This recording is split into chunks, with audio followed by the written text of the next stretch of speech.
The Central Bank Governor, Mr. Christopher Mvunga, has disclosed to the media that the monetary policy rate has been held at 8.5%.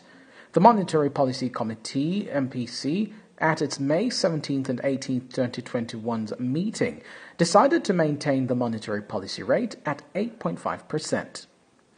The Bank of Zambia governor says the implementation of fiscal adjustments, measures in line with the economic recovery program and understandings reached in discussions with the IMF remain critical in order to restore and anchor macroeconomic stability. In arriving at this decision, the committee noted that while inflation is projected to remain above the upper bound of the 6 to 8% target range over the next 8 quarters, inflationary pressures are expected to subside more quickly than envisaged in the February Monetary Policy Committee.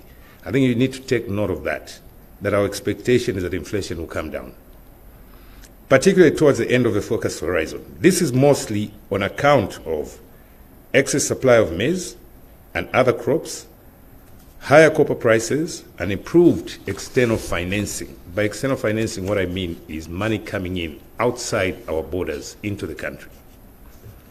In addition, the significant improvement in copper prices and renewed interest in domestic government securities by non-resident investors are likely to be supportive of lower inflation.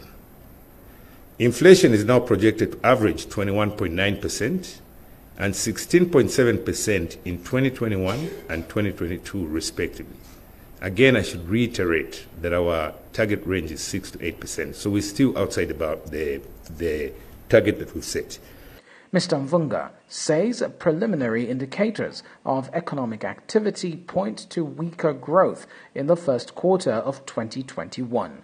The Bank of Zambia Composite Index of Economic Activity, too, contracted largely, reflecting the decline in copper production, retail sales, and international passenger arrivals. With the bank's decision, market interest rates trended upwards. Credit to the private sector slowed, but lending to government remained high. Inflation rose as food prices increased sharply, reflecting seasonal factors and the lagged impact of the depreciation of the kwacha in the exchange rate.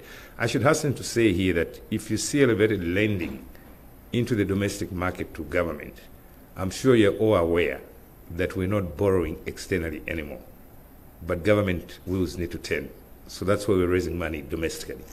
Jimmy Kanasha, CBC News.